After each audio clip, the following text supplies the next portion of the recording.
नमस्कार दोस्तों, मैं सीमा शर्मा। आप मुझे पहचान ही गए होंगे मेरे YouTube चैनल ज्ञान चलते चलते के माध्यम से क्लास 10 की हिंदी की पाठ्य पुस्तक क्षितिज भाग 2 के पहले अध्याय सूरदास उसके MCQs हम देखते हैं। जैसा आपको पता है कि हमारे एग्जाम में बहुत हद तक MCQs पूछे जाते हैं, इसीलिए अब हम आपको चैप्टर वाइज सभी MCQs बताएंगे। तो चलिए दोस्तों शुरू करते हैं, देखते हैं हम किस तरह से प्रश्न आएंगे और हमें उनके उत्तर कैसे देने हैं। पहला प्रश्न है, सूरदास अबला हम भोरी गुर चाटी जो पागी, इस पंक्ति में निहित अलंकार बताइए। और इस तरह से प्रश्न रहेगा और आपके सामने कुछ ऑप्शंस आएंगे, 4 भी हो सकते, 3, 2 भी हो सकते हैं। तो इसके ऑप्शंस हैं दृष्टांत, रूपक, उपमा, सलेश। दोस्तों आपको लगता होगा कि यहाँ पे उपमा अलंकार होगा, पर ऐसा नहीं है। यहाँ पर उद्धव जी को दिखाया जा रहा है कि जैसे चींटी गुड़ से लिपटकर अपने प्राण त्याग देती है, वैसे ही हम कृष्ण से प्रेम करती है। अर्थात यहाँ पे दिखाया जा रहा है उद्धव को, इसलिए यहाँ पे दृष्टांत अलंकार होगा। सेकंड क्वेश्चन है, विथा शब्द का तत्सम रूप लिखिए। आप सभी को पता है तत्सम और तद्भव क्या है। जैसे हिंदी जो है वो तद्भव रहता है और संस्कृत तत्सम रहता है। इसी तरह यहाँ पे विथा जो शब्द है वो संस्कृत का शब्द है, इसका आपको हिंदी लिखना है। तो विथा का अर्थ होगा व्यथा। तीसरा है, गोपियाँ किससे गुहार लगाना चाहती है। तो उत्तर होगा कि गुहार अर्थात अपने मन की बात किसको बताना चाहती है। तो गोपियाँ यहाँ पे ऑप्शन है राम से, प्रभु से, उद्धव से और कृष्ण से। तो यहाँ उत्तर होगा कृष्ण से। मन की गुहार को श्री कृष्ण से करना चाह रही थी, अर्थात श्री कृष्ण के लिए गुहार लगाना चाह रही थी। चौथा है, हारिल पक्षी से किसकी तुलना की गई है। गोपियों की, उद्धव की, कृष्ण की या ब्रजवासियों की। तो दोस्तों यहाँ हारिल पक्षी से गोपियों की तुलना की गई है। पद में यह बताया गया है कि गोपियाँ कहती है कि हम तो उस हारिल पक्षी के समान है जो एक लकड़ी एक तिनके को पकड़ लेता है और उसे ही अपना सब कुछ मानने लग जाता है, हम तो बिल्कुल वैसे ही है। दोस्तों ये प्रश्न ऐसे भी आ सकता है कि हारिल लकड़ी से किसकी तुलना की गई है, तब हमें लिखना है हारिल लकड़ी से कृष्ण की तुलना की गई है, परंतु हारिल पक्षी से गोपियों की तुलना की गई है। अगला प्रश्न है, उद्धव की योग संबंधी बातें गोपियों को कैसी लगती है। उत्तर, खरबूजे के समान, शहद के समान मीठी, कड़वी ककड़ी के समान, हारिल पक्षी के समान चंचल। उत्तर होगा कड़वी ककड़ी के समान। यहाँ बताया गया है कि जब उद्धव गोपियों को योग साधना की बात बताते हैं तो गोपियाँ कहती है कि उद्धव तुम अपनी बात मत बताओ, क्योंकि तुम्हारी योग साधना की बातें हमें उस कड़वी ककड़ी के समान लगती है जो निगली नहीं जा सकती, गले से नीचे नहीं उतारी जा सकती। तो इसलिए यहाँ पे सही उत्तर होगा कड़वी ककड़ी के समान। अगला प्रश्न है, गोपियों ने कृष्ण को किस प्रकार धारण किया था। उत्तर, मन से, क्रम से, वचन से, उपरोक्त सभी तरह से। तो इसका उत्तर होगा उपरोक्त सभी तरह से सभी कथन सत्य है। अर्थात गोपियाँ कहती है कि हमारे मन में, कर्म में, वचन में सब जगह कृष्ण का वास है। तो न ही योग साधना की बात हमारे दिमाग में, हमारे मन में और ना ही हमारे हृदय को अच्छी लगती है, क्योंकि हमारे मन, क्रम, वचन हर जगह तो श्री कृष्ण के प्रेम का वास है। प्रश्न है, जकरी शब्द का क्या अर्थ है। उत्तर, व्यर्थ होना, रटना, जर्जर होना, दुखी होना। दोस्तों हमने ये पढ़ा है कि गोपियाँ हर जगह सोते जागते उठते बैठते काना काना ही जकरी। जकरी का अर्थात है रटना, रट लगाना। और यहाँ पे ये दर्शाया गया है कि गोपियाँ तो श्री कृष्ण के प्रेम में इतनी बावली हो रखी है कि उन्हें हर समय सिर्फ कृष्ण का ही रटन अच्छा लगता है। अगला प्रश्न है, गोपियों ने योग रूपी व्याधि किसे देने की सलाह दी है। उत्तर, जो बीमार हो, जो ईश्वर भक्त हो, जो कृष्ण को ही भगवान माने, जिसका मन चक्री के समान चंचल हो। अर्थात यहाँ पर गोपियाँ कहती है जिनका मन चक्री के समान चंचल हो, क्योंकि योग उसी के समझ में आएगा जो चंचल है, जो कभी कुछ ये काम करता है, कभी कुछ ये काम करता है। तो गोपियाँ कहती है उद्धव को, हे उद्धव हमारा मन एकाग्र है कृष्ण के प्रेम में और कृष्ण के सिवा हमें और कुछ नहीं चाहिए, इसीलिए तुम्हारी योग की बातें हमें समझ में नहीं आएगी। अपनी योग की बातें उसे जाके बताओ जिसका मन चंचल हो। मधुकर शब्द का प्रयोग किसके लिए हुआ है। गोपियों के लिए, भौरे के लिए, कृष्ण के लिए या उद्धव के लिए। ये जो हमारा पाठ है सूरदास के पर, ये सूरदास के ग्रंथ सूरसागर के भ्रमर गीत से लिया गया है। और भ्रमर गीत शुरू हुआ था भौरे के आगमन से। जब उद्धव गोपियों के लिए योग संदेश लेकर आए थे, तभी उसी समय वहां पर एक भौरा आ जाता है और उस भौरे के आगमन से ही उस वक्त भ्रमर गीत का प्रारंभ हो जाता है। और अब गोपियां उद्धव से सीधे बात न करके भौरे को माध्यम बना के बात कर रही थी, और वो भौरे के माध्यम से इंडिकेट उद्धव को कर रखी थी, यानी कि भौरे को वो उद्धव बना रखी थी उस वक्त। तो हमारा उत्तर होगा यहाँ पर मधुकर शब्द का प्रयोग उद्धव के लिए हुआ है। प्रश्न 10, कृष्ण ब्रज से जाते समय अपने साथ गोपियों का क्या चुरा कर ले गए थे? अब ये पूछा गया है कि जब कृष्ण जा रहे थे तो अपने साथ क्या लेकर गए थे। तो कृष्ण अपने साथ गोपियों का मन चुरा कर लेके गए थे। तो यहाँ पर उत्तर होगा गोपियों का मन। अगला प्रश्न है, गोपियों के अनुसार सच्चा राजधर्म क्या है? और ऑप्शंस क्या क्या है? प्रजा का पालन, प्रजा के सुखों का ध्यान रखना, प्रजा को बिल्कुल न सताना, उपयुक्त सभी। तो दोस्तों हमारे पद के अनुसार प्रजा का पालन करना, प्रजा के सुखों का ध्यान रखना, प्रजा को बिल्कुल न सताना, ये तीनों ऑप्शन ही एक राजा का सच्चा धर्म होता है। इसलिए इसका उत्तर होगा घ नंबर, उपयुक्त सभी। प्रश्न 12, हरि है राजनीति पढ़ी आए, जाहि सताए, पद में किस शब्द शक्ति का प्रयोग हुआ है? अब शब्द शक्ति अर्थात कैसे शब्दों का इस्तेमाल यहाँ हुआ है। यहाँ पर है हरि है राजनीति पढ़ी आए, अर्थात गोपियाँ श्री कृष्ण को ही उल्लाना दे रही है कि वो राजनीति पढ़ ली, यानी कि बहुत ज़्यादा चतुर चालाक हो गए। और अभी तक तो गोपियाँ सिर्फ उद्धव को ही उल्लाना दे रही थी, पर इस पद में श्री कृष्ण को उल्लाना दे रही है। मतलब वो बहुत चालाक हो गए हैं, अब राजनीति पढ़ाए। पहले तो वो बहुत अच्छे थे, पर अब पता नहीं कैसे कैसे हो गए हैं। अब यहाँ पर है कि गोपियाँ कृष्ण का इंतजार कर करके पूरी तरह थक गई। अब जिसे वो बहुत प्यार करती थी उसकी ही बुराई कर रही है। अब यहाँ पर अविधा नहीं है, माने यहाँ पर किसी चीज का संयोग नहीं दिखाया गया है। लक्षणा भी नहीं है, व्यंजना। तो यहाँ पर क्या होगा? व्यंजना। व्यंजना का अर्थ होता है कि हम अपनी दिल की व्यथा के कारण जिससे बहुत ज़्यादा प्रेम करते हैं उसी की उल्लाना करने लगते हैं। प्रश्न 13, सूरदास का जन्म कब हुआ था? दोस्तों MCQ कहीं से भी पूछ सकते हैं, इसलिए आप सूरदास के पद पढ़े तो उनके जीवन परिचय अवश्य पढ़ ले, क्योंकि इसमें ये भी पूछ सकते हैं उनके गुरु कौन थे और वो किस भाषा में लिखते थे, उनकी मृत्यु कब हुई थी, उनका जन्म स्थान कहाँ था। तो आप अच्छी तरह से सूरदास की जीवनी भी पढ़ लीजिएगा। इसका उत्तर होगा सूरदास का जन्म सन 1478 में हुआ था। अगला प्रश्न है, सूरदास जी की मृत्यु कब हुई थी?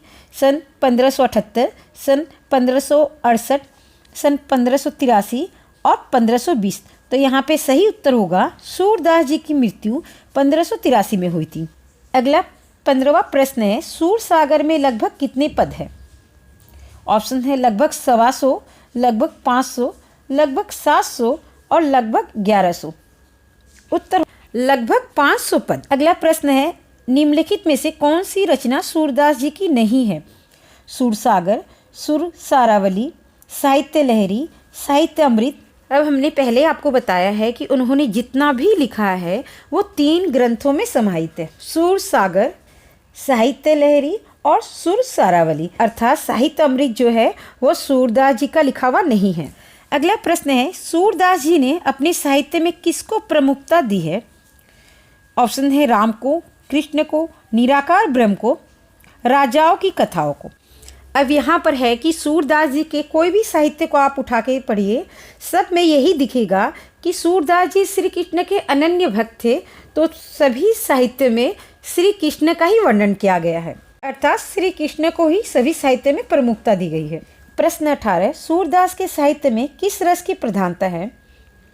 ऑप्शन है वात्सल्य रस, वीर रस, भयानक रस और हास्य रस। सूरदास के जीवन परिचय में दिया हुआ है कि सूरदास के जितने भी पद लिखे गए हैं उसमें श्रृंगार रस और वात्सल्य रस की प्रधानता है, पर उस दोनों रस में देखा जाए तो दोनों में से वात्सल्य रस की अधिक प्रधानता है।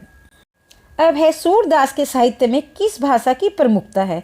अवधी भाषा, राजस्थानी, ब्रज भाषा और बुंदेली भाषा। तो हमने कहा था कि श्री राम का जब आप कोई पद पढ़ेंगे या ये तुलसीदास जी की जब कोई रचना पढ़ेंगे तब उसमें अवधी भाषा की प्रमुखता होगी, और जब सूरदास के पद पढ़ेंगे तो उसमें ब्रज भाषा की प्रमुखता होगी। अगला प्रश्न है, सूरदास के साहित्य में किस गुण की प्रधानता है? ओज गुण, प्रसाद गुण, निर्गुण गुण और माधुर्य गुण। पहला है ओज गुण। ओज गुण तब आता है जब हम किसी की वीरता की बात करते हैं। प्रसाद गुण अर्थात जब हम ईश्वर की भक्ति के बारे में बात करते हैं तब प्रसाद गुण आता है। निर्गुण जहाँ हम किसी एक ईश्वर की बात नहीं करेंगे बल्कि हम सभी ईश्वर की बात करते हैं। और माधुर्य गुण अर्थात जिसको पढ़ने में मधुरता का एहसास हो। प्यार है, बच्चे का बालपन है, माँ का स्नेह है, वात्सल्य है, श्रृंगार है, तो जिसको पढ़ने में हमें आनंद आता है वो हो गया माधुर्य गुण। तो सूरदास के साहित्य में माधुर्य गुण की प्रधानता है। अगला प्रश्न है, गोपियों ने उद्धव को बड़भागी क्यों कहा है? बड़भागी का अर्थ होता है बहुत ही भाग्यशाली। तो गोपियाँ उद्धव को ताना देते हुए कह रही है कि तुम बड़े भाग्यशाली हो, जबकि वो है नहीं, क्योंकि वो प्रभु श्री कृष्ण के साथ रह के भी उनके प्रेम को नहीं पा सके, नहीं प्रेम कर सके, पर वो ताना देती है। अर्थात यहाँ पे गोपियाँ उद्धव पर व्यंग करते हुए प्रहार कर रही है। यहाँ पे उत्तर होगा कि ऐसा कहकर गोपियों ने उद्धव पर व्यंग किया है। अगला प्रश्न है, गोपियों ने उद्धव के अनासक्त रहने की तुलना किससे की है? ऑप्शन से कमल के पत्ते से, तेल की मटकी से, कमल के पत्ते और तेल की मटकी दोनों से, इनमें से कोई नहीं। तो हमने ये पढ़ा है पद में कि गोपियाँ कहती है कि तुम तो उस कमल के पत्ते के समान हो जिसके ऊपर पानी की बूंदें पड़ती है फिर भी वो गीला नहीं होता, और तुम उस मटकी के समान भी हो जिसके ऊपर तेल चिपका है, जिसको पानी में हम कितना भी डुबाए फिर भी पानी उस मटकी को छू नहीं पाता। तो यहाँ पर ऑप्शन होगा कमल के पत्ते और तेल की मटकी दोनों के। अगला प्रश्न है, प्रीति नदी में कौन सा अलंकार है? जहाँ पर हम दो विभिन्न चीज़ों को एक कर देते हैं, उन दो चीज़ों को इतना नज़दीक ले आते हैं कि उनकी विभिन्नता खत्म हो जाती है। जैसे प्रीति रूपी नदी होता तो अलग बात होती, पर प्रीति नदी है, यहाँ पे दोनों को ही मिला दिया गया है, प्रेम और नदी को, तब यहाँ पे होगा रूपक अलंकार। अगला प्रश्न है, गुड़ चाटी ज्यों पागी में गुड़ में किसकी तुलना हुई है? गुड़ से किसकी तुलना हुई है और चाटी चींटी से किसकी तुलना हुई है? तो पद में बताया गया था जिस प्रकार चींटियाँ गुड़ से मोहित होकर उस गुड़ से चिपके रहना चाहती है और गुड़ के प्रेम में ही अपने प्राण त्यागने को तैयार रहती है, ठीक उसी प्रकार हम हैं, यानी कि गोपियाँ अपने आप को चींटी और कृष्ण को गुड़ मानती है।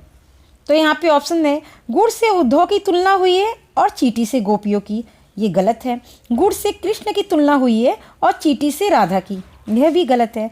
गुड़ से ब्रजवासियों की तुलना हुई है और चींटी से कृष्ण की, यह भी गलत है। गुड़ से कृष्ण की तुलना हुई है और चींटी से गोपियों की, ये हमारा सही उत्तर होगा। गोपियों ने स्वयं को भोरी क्यों कहा है? वे मूर्ख थी, वे छल कपट और चतुराई से दूर थी, वे उद्धव की बातों में आ गई थी, या वे किसी का कहना नहीं मानती थी। भोरी का अर्थ होता है जो किसी भी छल में जाल में नहीं फंसता है। तो यहाँ पर उत्तर होगा वे छल कपट और चतुराई से दूर थी, क्योंकि जाहिर सी बात है जो भोले व्यक्ति रहते हैं वो छल कपट चतुराई से दूर रहते हैं। अगला है, समूझी बात कहत डैश के समाचार सब पाए, उचित शब्द से पंक्ति को पूरा कीजिए।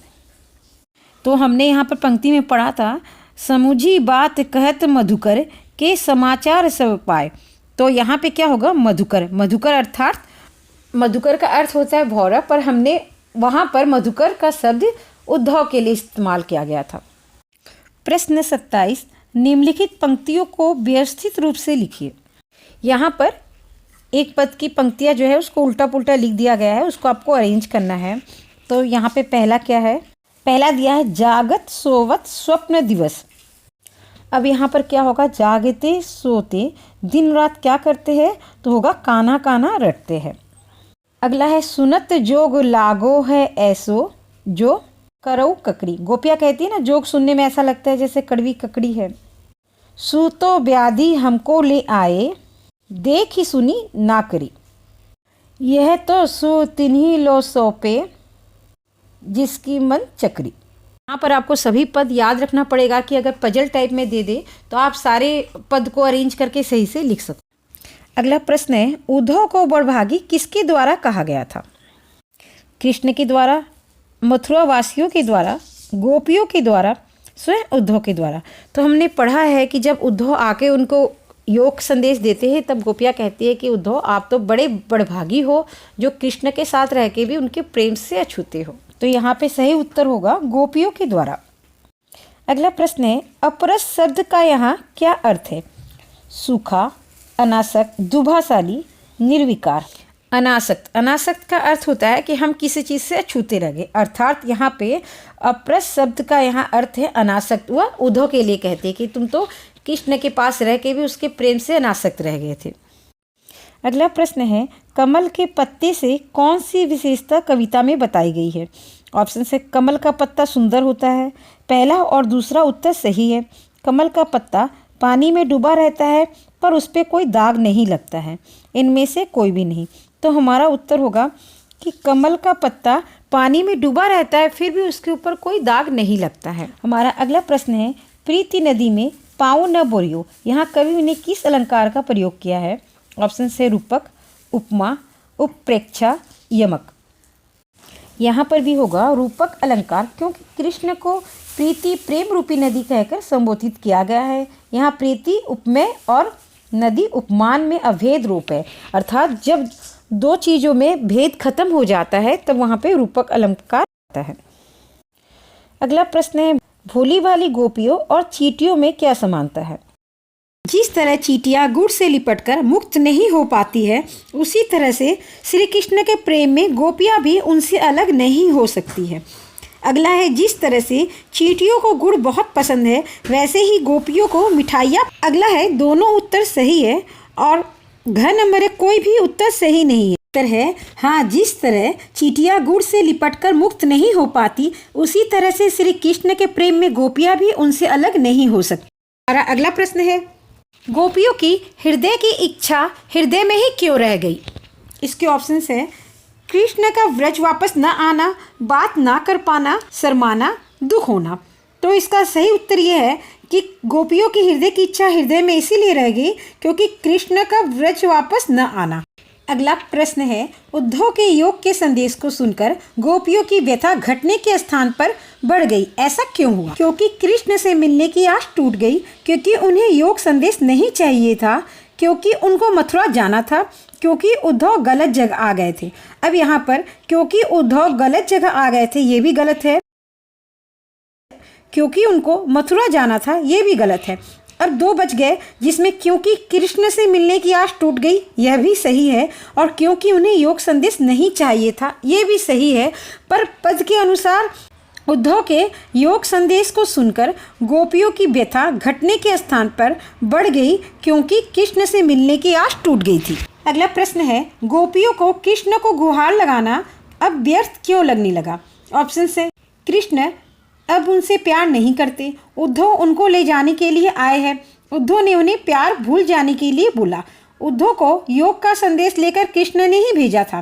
तो इसका सही उत्तर होगा उद्धव को योग का संदेश लेकर कृष्ण ने ही भेजा था। इसलिए गोपियों को कृष्ण को गुहार लगाना व्यर्थ लगता है कि कृष्ण हमारे मन की व्यथा नहीं समझ पा रहे हैं तो हम उनसे गुहार क्यों लगाए। अगला प्रश्न है, मन की मन ही कौन मोज रही है? कृष्ण, गोपियाँ, ब्रजवासी, उद्धव। इसका अर्थ है मन की बात मन में ही रखी रही, अर्थात मन की बात मन में कौन रखी थी? गोपियाँ। तो हमारा सही उत्तर होगा गोपियाँ। अगला प्रश्न है, गोपियों ने अपनी तुलना किससे की है?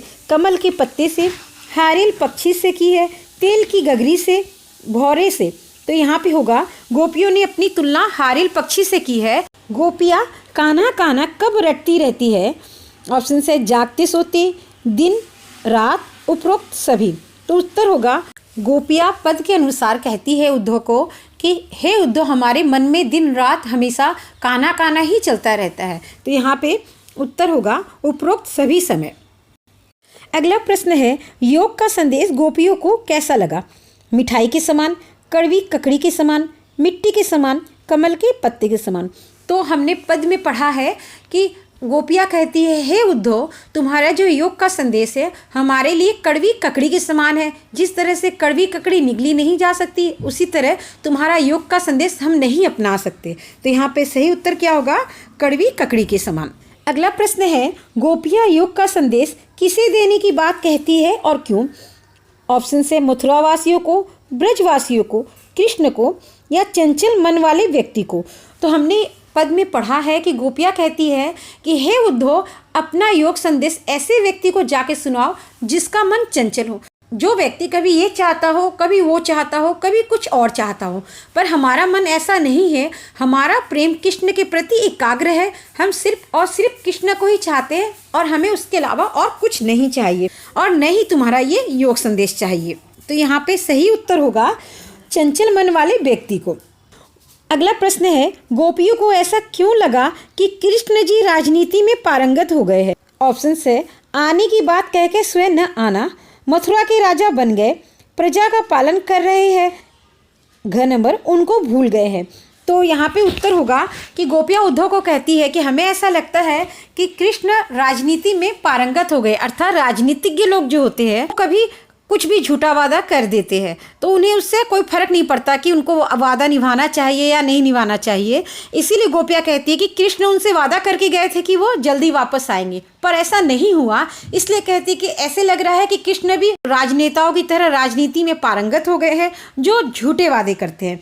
तो इसका सही उत्तर होगा गोपियों को ऐसा इसलिए लगा क्योंकि आने की बात कहकर स्वयं नहीं आए थे कृष्ण।